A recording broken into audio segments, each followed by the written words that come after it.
이 시간 함께 나눌 하나님의 말씀 사사기 2장 1절에서 5절까지 우리 함께 말씀 살펴보도록 하겠습니다.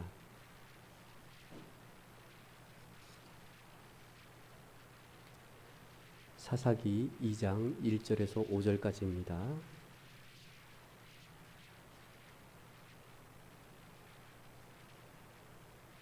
교독하겠습니다. 제가 먼저 1절 그리고 2절 여러분 그리고 5절은 우리 함께 읽도록 하겠습니다.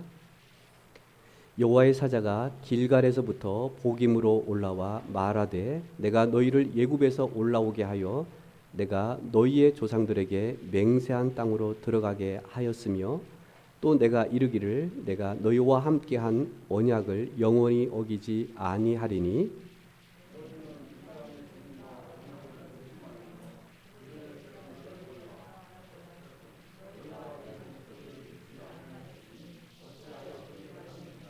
그러므로 내가 또 말하기를 내가 그들을 너희 앞에서 쫓아내지 아니하리니 그들이 너희 옆구리에 가시가 될 것이며 그들의 신들이 너에게 올무가 되리라 하였노라.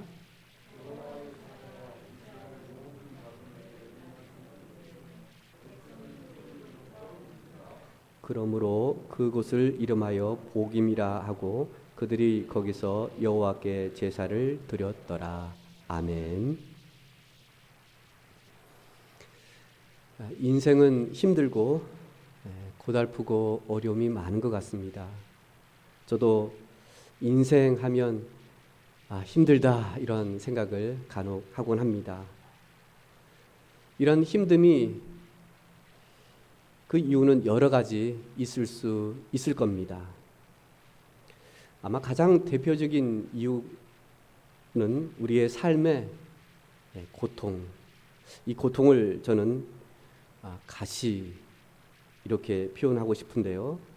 이런 가시, 이런 고통이 우리에게 존재하고 있기 때문에 인생은 힘들지 않나 이렇게 생각해 봅니다. 20세기의 대표적인 기독교 변증가가 있는데요. 그분 가운데 하나가 C.S. 루이스라는 분이 있습니다. 우리 한국에도 이분의 책이 많이 번역되어져 있는데요. 고통의 이유라는 이러한 책이 있는데 이 고통을 저는 좀 가시 이렇게 한번 생각해 보았습니다. 이 고통의 이유, 가시의 이유, 이분은 이렇게 고통을 이야기를 했습니다. 고통은 예수님을 믿는 사람들에게나 또 그렇지 않은 사람들에게 차별 없이 두지 않고 찾아오는 것이 바로 고통, 이 가시가 이렇게 이야기를 했습니다. 왜 하나님은 우리에게 이 고통, 이 가시를 주실까? 이분은 이렇게 얘기를 했습니다.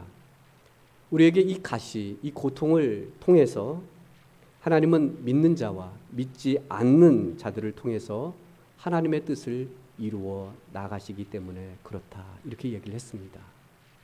저도 어느 한편은 보니까요, 공감이 되어지더라고요. 하나님은 믿는 자를 이 고통을 통해서도 하나님은 그 일을 이루시기도 하지만 믿지 않는 사람을 통해서도 하나님의 일을 이루어 나가시는 모습을 보게 되었습니다. 어떻게 보면 하나님은 우리를 하나님의 뜻대로 또 인도하시기 위한 여러 도구들 가운데에 하나님은 우리에게 다양한 모습으로 찾아오시는 것을 보게 됩니다. 이것을 우리는 이 고통은 불청객으로 우리가 여기기도 하지만 하나님은 이러한 다양한 방법으로 우리에게 불청객의 그런 모습으로도 오실 수 있음을 보게 됩니다. 그것이 육신의 질병을 통해서도 우리에게 찾아오기도 합니다. 아마 이제 나이가 들고 점점 이제 세월이 흐르면 흐를수록 우리에게는 한 가지 다 함께 살아야 할, 동거해야 할 이런 질병들이 있는 것을 보게 됩니다. 저도 5년, 10년 전에 이걸 이제 동거인으로 제가 받아들였습니다. 이제 내가 평생 이 질병과 함께 내가 살아야 되겠구나. 왜 이게 있지? 이게 나갔다가 또 들어오고 그러더라고요. 나았다고 했는데 좀 시간이 흐르니까 그게 또 재발이 돼서 아마 평생 저는 그 약을 먹고 아마 살아야 될 것 같습니다. 이런 질병 없이 우리가 건강하게 살면 좋지만 때로는 어떤 분들은 순간순간 날마다 고통하며 살아가는 분들도 제가 봤습니다. 약 없이는 견딜 수 없는 분들도 있고요. 약을 먹어도 여전히 힘들게 살아가는, 잠을 이루지 못하는 그런 분들도 보게 되었습니다. 아마 우리 가운데도 있을 수 있습니다. 내가 이것만 없으면 참 행복할 텐데, 이것만 내가 나으면 하나님의 일도 하고 뭘도 할 수 있는데 이것만 좀 없었으면. 이런 가시가 우리에게 찾아와 그 가시가 나도 좀 네 인생에 어느 공간 좀 내줘라. 나도 좀 살아야 되겠다. 이렇게 찾아옵니다. 그것이 질병일 수도 있고 또 경제적인 어려움일 수도 있습니다. 나는 열심히 하지만 왜 이렇게 저축되어지거나 벌어지는 돈이 없지? 이 경제적인 이 어려움을 통해서 계속 힘들어 하시는 분들도 있을 겁니다. 좀 회복되어져야 되는데, 이제 내가 5년, 10년 되면 좀 나아져야 되는데, 제자리 걸음을 한다면 참 그것도 힘듭니다. 내 나이가 지금 얼마인데, 뭐도 있어야 되고 뭐도 있어야 되는데, 앞날을 생각하면 좀 막연한 그런 분들도 있을 수 있습니다. 이것이 때로는 우리의 가시가, 또 그것이 우리의 인생의 답답함으로 또 느껴질 수도 있습니다. 때로는 우리의 자녀가 되기도 합니다. 그 자녀가 잘 되고 건강하게 모든 매사에 참 하나님의 그 축복하심 속에서 살아가면 좋겠지만 그렇지 못할 때도 있습니다. 우리 나름대로 최선을 다하지만 자녀들로 인해서 참 마음 아파하는 이런 분들도 있는 것을 보게 됩니다. 그런 분들 가운데 보면 이 장애를 둔 이 부모님들 보면 참 내가 살아있을 동안에는 내가 돌보지만 내가 이 세상 먼저 떠나면 내 자녀는 어떡하지? 이러한 참 고통 가운데에 또 염려 가운데에 살아가는 분들도 있습니다. 우리는 다양하게 우리의 인생 속에서 이런 고통이라는, 그리고 이 가시가 우리에게 있습니다. 그리고 그냥 어느 때는 아프지 않은 것 같은데 어느 때는 살짝만 우리에게 건드려도, 그 말을 하더라도 우리가 또 아픔, 또 그것이 우리에게 고통으로 찾아올 때도 있습니다. 사도 바울에게도 이런 고통, 이 가시가 있었던 것을 보게 됩니다. 하나님의 사람이라면 하나님이 고통 없이 건강하게 또 하나님의 일들을 잘 하실 수 있도록 그렇게 해 주셔야 되는데 그렇지 않을 때도 있는 것을 보게 됩니다. 고린도후서 12장 7절을 보시면은요, 바울의 여러 계시를 받은 것이 지극히 크므로, 특별히 다른 하나님의 이 사도들보다도 더 많은 하나님의 말씀을 듣고 받고 그리고 기록했던 바울입니다. 우리가 신약 성서에도 보면 거의 반 이상을 이 사도 바울이 기록한 것을 보게 됩니다. 그만큼 여러 계시를, 이 하나님의 말씀을 받아 기록한 저자이기도 합니다. 이것이 아주 컸다 이렇게 말을 해주고 있습니다. 근데 하나님이 이 바울에게 이 육체의 가시를 주었습니다. 그리고 바울은 어떻게 말을 하냐면 내 육체의 가시 곧 사탄의 사자를 주셨으니 이는 나를 쳐서 너무 아프고 너무 고통스러웠다라고 이렇게 말하고 있습니다. 그러면서 바울은 이렇게 얘기를 합니다.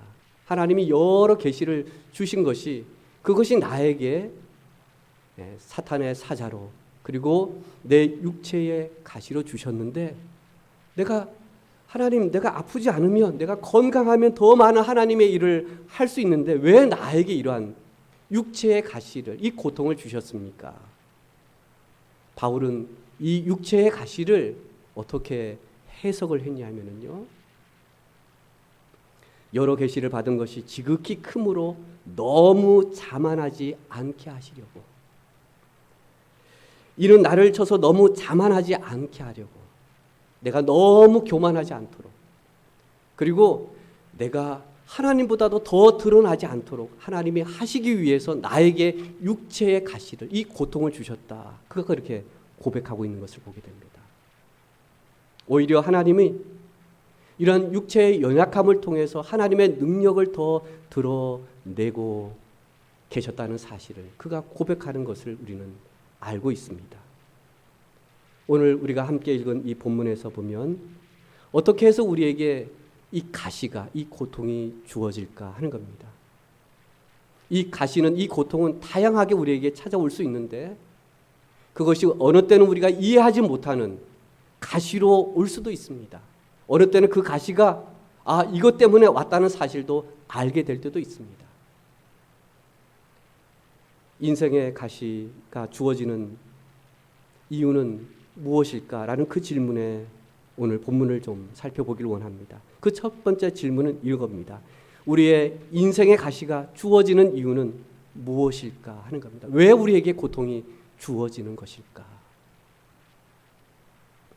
우선 지도를 보시면은요, 길갈에서 보김에 올라가는 이러한 장면을 보게 됩니다. 이 지도를 한번 보여주실까요? 이 길갈이라는 곳이 바로 이 사해, 바다이긴 바다이지만 이제 더 이상 흘러가지 않는, 일컬어서 우리가 이제 사해라는 이런 바다를 이 용어를 쓰고 있는데 바로 그 사해 위에가 바로 길갈입니다. 길갈에서 조금 더 올라가면 약 2km 정도 올라가면 바로 보김이라는 이 지역이 나옵니다. 이 보김이라는 이 지역은 일반적으로 많은 학자들은 이 보김은 바로 베델이다 이렇게 얘기를 하고 있습니다. 베델. 오늘 여호와의 사자가 이 길갈에서부터 보김으로 올라와 이렇게 말씀하고 있는 그런 모습을 오늘 우리가 보게 되는데요. 오늘 무엇보다도 이 여호와의 사자가 누구인가 하는 겁니다. 오늘 1절에 의한다면 오늘 내가 너희를, 그리고 내가 너희와 함께 내가라는 이 말씀에 의한다면 오늘 여호와의 사자는 바로 하나님이시라는 사실을 보게 됩니다.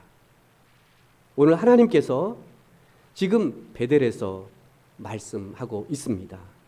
그 하나님은 오늘 어떤 하나님이신지 오늘 이스라엘 백성들에게 오늘 말씀하고 있습니다.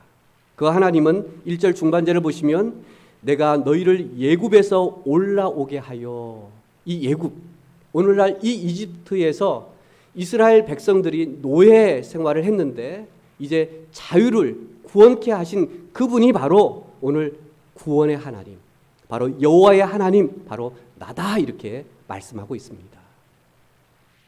또한 내가 너희의 조상들에게 맹세한 땅으로 들어가게 하였으며, 사실 이집트에서 이스라엘 백성들이 나왔으면 이제 이들은 우리 어디로 가야 되지? 어디에서 살아야 되지? 아마 막연할 수 있지 않았을까요? 이스라엘 백성들을 하나님이 구원하시고 그들에게 이제 자유함을 주셨는데 하나님은 거기에 그치지 않고 이들이 머물고 정착할 수 있는 땅을 주셨다는 사실을 보게 됩니다. 바로 하나님이 가나안 땅을 주셨습니다. 하나님은요, 우리를 구원하실 때에 우리에게 그냥 그래 너희들은 그냥 살아 이렇게 하는 것이 아니라 우리가 이 세상에서 정착하고 함께 살아가야 할 그런 믿음의 공동체를 주셨다면 그것은 바로 교회입니다. 그 교회에서 우리가 더불어 함께 믿음의 삶을 누리고 이 땅에 살아갈 수 있도록 우리에게 참된 그 자유함의 하나의 공동체, 그것은 바로 교회라는 장소라고 볼 수 있습니다. 또한 하나님은 우리에게 어떤 분이실까요? 1절 하반절을 보시면 내가 너희와 함께한 언약을 영원히 어기지 아니하리라 라고 말씀하고 있습니다. 우리가 성경을 읽을 때에 한번 이렇게 여러분이 생각하시면서 읽어보시길 바랍니다. 하나님이 나에게, 우리에게 뭘 말씀하고 있을까? 그 말씀하고 있는 것은 약속입니다. 하나님은 우리에게 계속해서 약속하고 계세요. 우리에게 하나님은 왜 예수님을 믿어야 되는지, 예수님을 믿게 되면 어떻게 될 수 있는지 우리에게 계속해서 약속해 주고 있어요. 그 약속, 그 언약을 영원히 어기지 않겠다고, 지키겠다고 오늘 하나님은 말씀하고 있습니다. 예수 믿는 자에게 구원을 주시고 영생을 주시고 하나님 나라 천국에 갈 수 있는 이 길을 우리에게 예비해 놓으셨습니다. 그분이 바로 예수 그리스도라고 말씀하고 있습니다. 그리고 영원히 살 수 있는, 정착할 수 있는 우리의 본향이 있습니다. 우리가 이 세상에 머무르는 것이 아니라 우리가 갈 곳이 있다는 얘기입니다. 그냥 영원히 떠도는 것이 아니라 우리가 갈 곳, 본향, 우리의 집이 있다고 말씀하고 있습니다. 그 집으로 우리를 인도하시겠다고, 그리고 그것을 다 지은 다음에, 예비한 다음에 이 땅에 예수님이 다시 오시겠다고 우리에게 약속해 주고 계십니다. 그때까지 우리는 믿음의 삶을 이 세상에서 살아야 할 의무가 있습니다. 하지만 하나님은 이 땅에, 세상에 우리를 내팽개 두는 것이 아니라 우리에게 갈 길, 우리가 가야 할 집이, 우리가 돌아가야 할 하나님 나라가 있음을 여러분 믿으시길 바랍니다. 그 하나님은 우리에게 언약해 주고 계시고 그 약속을 어기지 않는 신실하신 하나님이심을 우리가 믿을 수 있길 바랍니다. 그럼에도 불구하고 우리는 하나님의 이 언약에 대해서 우리의 모습은 어떠한가 하는 겁니다. 2절을 보시면 너희는 이 땅의 주민과 언약을 맺지 말며 제단을 헐어 하였거늘 너희가 내 목소리를 듣지 아니하였으니 어찌 너희는 그리하였느냐. 하나님은 우리에게 오히려 되묻고 있습니다. 질문하고 있어요. 내가 너희들 구원해주고 가나안 땅, 그리고 내가 언약을 내가 영원히 어기지 않고 지금까지 신실하게 내가 지켜왔는데 너희들은 어찌하여 그리하였느냐. 이 말씀에 이 땅의 주민과 언약을 맺으며 어찌 그렇게 너희들이 살아가고 있느냐 지금 말씀하고 있는 겁니다. 믿는 자와 함께하지 않고 또 결혼하지 않고 이 세상에 살지만 그리스도인으로서 살아갈 것을 우리에게 말씀하고 있는데 너희들은 왜 세상과 타협하면서 세상 사람들처럼, 아니 하나님을 믿지 않는 사람들처럼 그렇게 살아가고 있냐고 우리에게, 어찌하여 너희들은 그렇게 지금 살아가고 있느냐 우리에게 지금 묻고 있는 겁니다. 또한 제단을 헐어라고 말하고 있는 것은 너희들은 이제 구원받은 하나님의 백성으로 하나님을 잘 섬겨야 되는데 어찌 너희들은 제단들을 헐지 않았느냐. 왜 우상 숭배를 여전히 하고 있느냐. 나보다도 오히려 자녀를 우상화시키고 오히려 나보다도 물질을 더 아끼고 내 비전과 내 뜻보다는 오히려 너희들의 계획과 너희들의 목적을 위해서 그렇게 살아가고 있느냐. 그 제단을 오늘 헐 것을 말씀해 주고 있습니다. 하나님보다도 우선하고 더 사랑하고 더 아끼고 한다면 그것은 우상 숭배라고 말씀하고 있습니다. 그것을 오늘 헐어라 라고 말씀해 주고 있어요. 헐지 못한다 할지라도 오늘 하나님은 내 목소리를 듣지 아니하였으니 너희들은 듣기는 듣지만 너희들은 왜 듣지 않느냐. 왜 듣고 이렇게 흘리고 있느냐. 지금 그 말씀을 하고 있는 겁니다. 듣지만 너희들은 아무런 행동을 하지 않고 반응을 보이지 않고 있느냐. 지금 그 말씀을 하고 있는 겁니다. 너희들이 하나님의 말씀을 읽지만 기도하고 있지만 예배드리고 있지만 너희들은 아무런 반응을 하지 않고 그냥 너희들은 왜 듣지 않느냐. 듣지 않는다는 것은 너희들이 하나님의 뜻 가운데에 그 순종하지 않느냐. 그 말씀을 지금 하고 있는 겁니다. 듣는다는 것은 곧 순종을 의미하고 있는 거예요. 근데 우리는 듣는다고 하지만 아무런 행동을 하지 않고 생각만 머물고 그냥 희망사항으로 해야지 아이고 내가 이렇게 해서 그냥 계속해서 미루고 망설이고 있지는 않은가 하는 겁니다. 이것이 어떻게 보면 하나님의 말씀을 듣지 않는 것과 같습니다. 그러면서 우리에게 지금 어찌하여 너희들은 그리하고 있느냐. 우리에게 묻고 있습니다. 하나님은 오늘 우리에게 언약하신 그 하나님의 말씀에 우리가 듣지 않고 불순종하는 우리에게 오늘 하나님은 이렇게 말씀하고 있습니다. 어떻게 보면 우리에게 인생의 이 가시를 주어지는 것을 보게 됩니다. 우리 3절을 읽어볼까요? 시작. 내가 또 말하기를, 내가 3절입니다. 시작. 내가 또 말하기를,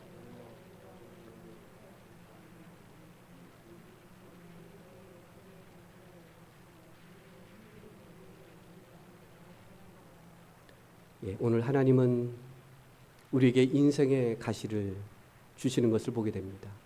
하나님의 교훈과 책망 그리고 바르게 함과 의로 교육하기에 유익한 이 하나님의 말씀을 우리에게 주셨는데 그렇게 가지 않았을 때에 오늘 하나님은 다시 우리를 바로잡고 그리고 다시 한번 하나님의 그 뜻 가운데 살아가실 수 있도록 우리에게 오늘 너희 옆구리에 가시가 될 것이고 그리고 그 신들이 너희에게 올무가 되리라 이렇게 말씀하고 있습니다.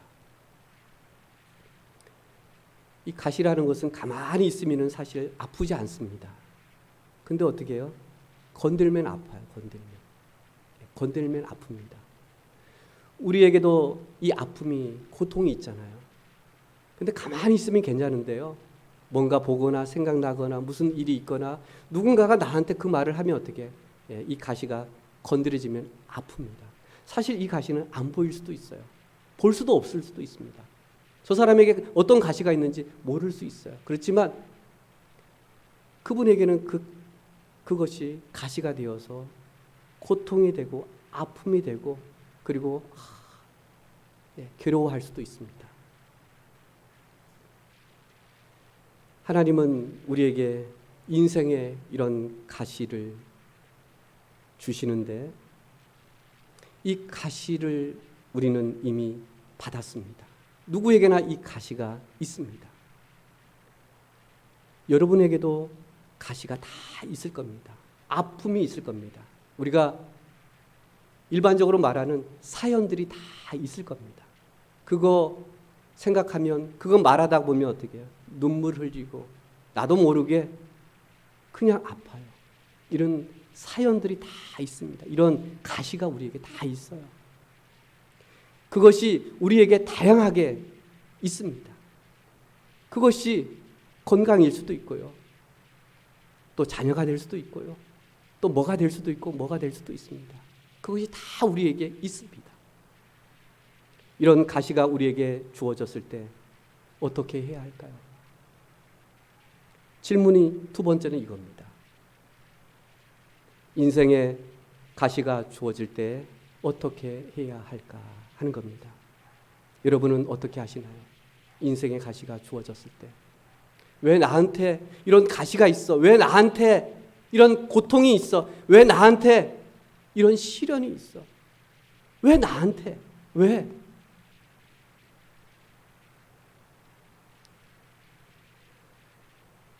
이런 가시가 주어졌을 때 오히려 우리는 그걸 뺀다면 그게 해결되어진다면 얼마나 좋겠습니까? 그렇지만 그 가시는 우리가 죽을 때까지 아니 우리가 살아있을 때까지 그 가시는 빼지 못할 수도 있습니다. 내가 빼고 싶어도 아니 뺐다 할지라도 그 아픔은 계속 우리에게 남아있을 수 있습니다. 이 가시 어떻게 우리가 해야 할까요?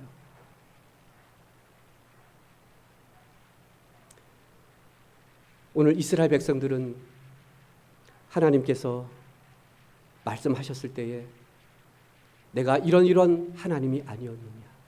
그런데 너희들 이럴 수 있느냐? 왜 이렇게 하느냐? 그렇게 질문했을 때에 이스라엘 백성들은 어떻게 했을까요? 4절을 보시면은요. 여호와의 사자가 이스라엘 모든 자손에게 이 말씀하실 때 백성이 소리를 높여 어떻게 했다고요? 운지라. 이들은 하나님 앞에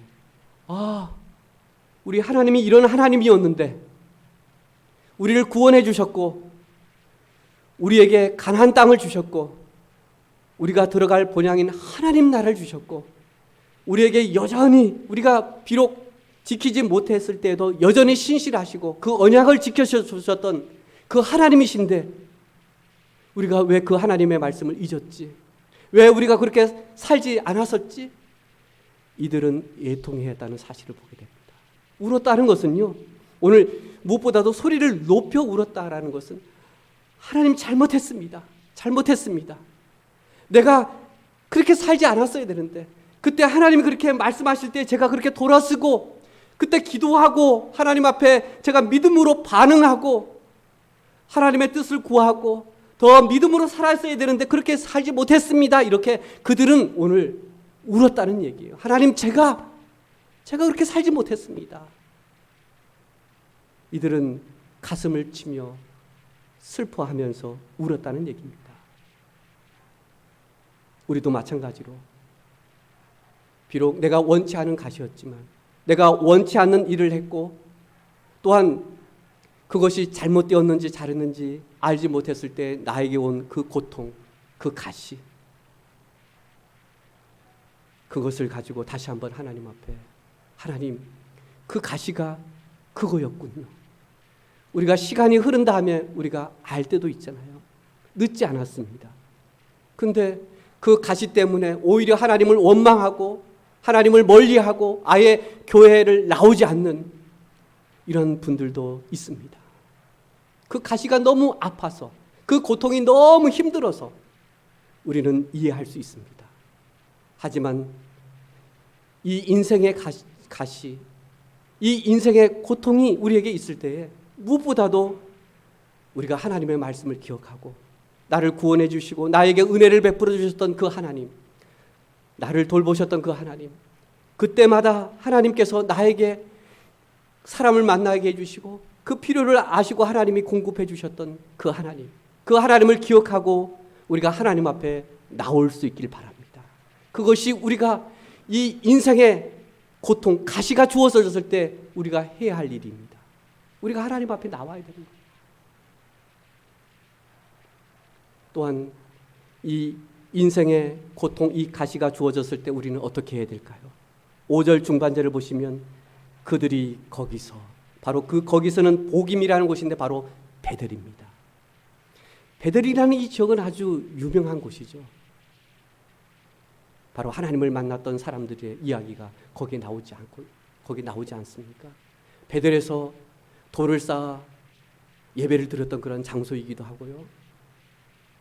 그곳에서 하나님의 놀라운 일들을 보게 되는 그 지역, 이 복임, 이 베델. 바로 하나님을 내가 만나고 내가 하나님의 그 첫사랑을 내가 경험했던 곳, 하나님이 나를 만나 주셨던 그곳 베델, 하나님이 계셨던 그곳이 어디입니까? 바로 우리가 하나님을 예배하는 이곳이 아니겠습니까? 우리는 다시 하나님 앞에 나와야 됩니다. 우리의 고통, 거기에 그 고통에 그냥 주저앉는 것이 아니라 포기하고 실망하고 낙담하는 것이 아니라 오히려 우리의 그 가시를 가지고 하나님 앞에 나와야 됨을 보게 됩니다. 오늘 이스라엘 백성들이 오늘 그들이 거기서 바로 하나님을 만났던 하나님의 사람들이 그리고 하나님께 예배했던 그곳으로 오늘 여호와께 제사를 드렸다라고 말해주고 있습니다. 제사는 그냥 나오는 것이 아닙니다. 내가 잘했건 못했던 간에 내 대신 제물이 필요합니다.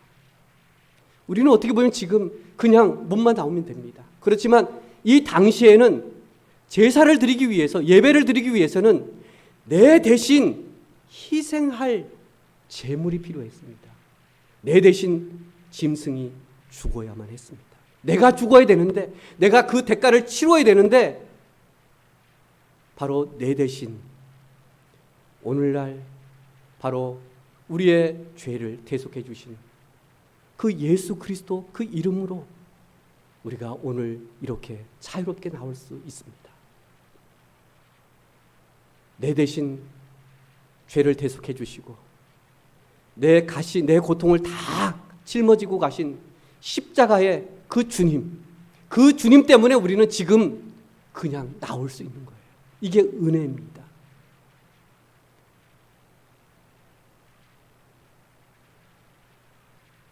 여러분, 선인장 잘 아시죠? 왜 선인장에 이렇게 가시가 이렇게 돋쳐져 있을까요? 선인장은요, 자신의 이 몸을, 이 수분이 보호하기 위해서 이 가시가 있다고 합니다. 그리고 무엇보다도 사막에 보면 우리가 상상할 수 없을 정도로 선인장이 나무처럼 그렇게 성장하는 것을 보게 됩니다. 거기에 보면 이 가시가 있습니다. 이 사막에 보면 식물도 살고요, 짐승들도 사는 것을 보게 됩니다. 우리가 생각했을 때에 짐승들이 왜 이 사막에 살아?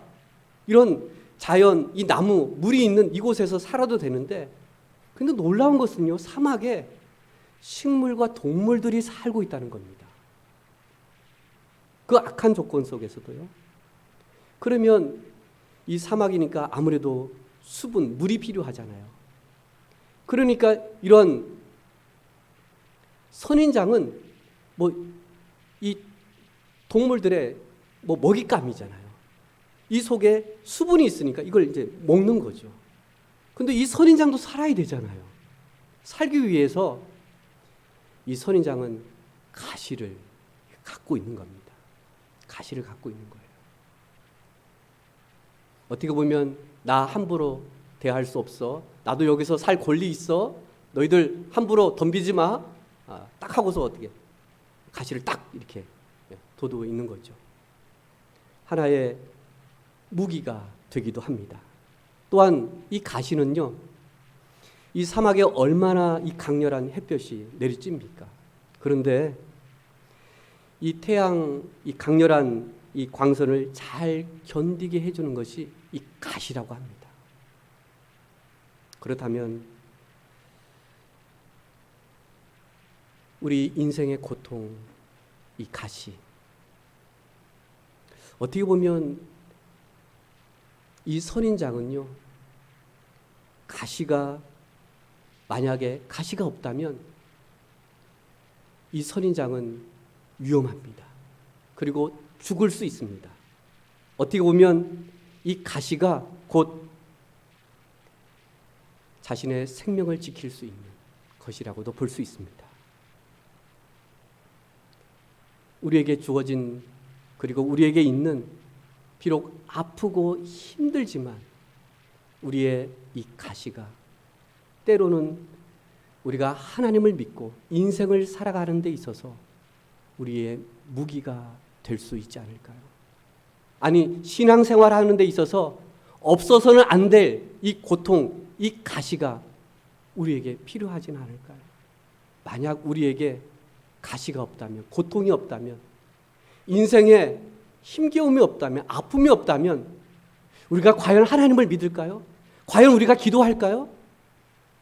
이렇게 우리가 주일날 모여서 예배를 드릴까요? 아마 여기에 저를 비롯해서 성한 분이 아무도 없을 겁니다. 다 아픔의 사연들이 있을 겁니다. 만약에 없다면 우리가 하나님께 매달리고 하나님 도와달라고 우리가 간구할까요? 가시가 있기 때문에, 아픔이 있기 때문에 더 하나님이 필요하고 더 믿음으로 살아야 되겠다는 강렬한 마음이 우리에게 있는 것이 아닐까요? 우리에게 고통, 우리에게 이 가시는 어떻게 보면 인생을 견딜 수 있는 힘이 아닐까 생각해 봅니다. 그것이 더 하나님의 은혜, 그 하나님의 사랑을 더 깊이 깨달을 수 있는 것이 아닐까요? 이 고통을 통해서, 이 아픔과 이 가시를 통해서 하나님의 사랑을 내가 좀 더 느낄 수 있지 않을까요? 그리고 다른 사람의 고통, 그 아픔을 내가 조금이라도 좀 더 내가 공감할 수 있고 내가 수용할 수 있지 않을까요? 내가 건강하다면, 내가 아무런 일 없이 모든 매사에 평탄하고 복된 길이라면 어찌 우리가 그 사람, 아픈 사람을 내가 이해하고 위로해 줄 수 있겠어요? 내가 아파보지 않았는데, 내가 가시와 같은 이런 시련이 있다면 누군가에게 내 아픔을 함께 나누고, 그리고 아파하는 그 사람에게 함께 위로해 줄 수 있지 않을까요? 우리의 인생의 이 가시, 이 고통이 그냥 아픔으로 있는 것이 아니라 오히려 하나님께 더 가까이 나가며 하나님이 주신 그 은혜와 그 사랑을 더 경험할 수 있고, 그리고 하나님이 주시는 이 믿음의 복을 이 땅에서도 누릴 수 있도록 우리에게 이 고통, 이 가시를 주시지 않았을까 생각해 봅니다. 기도하시겠습니다.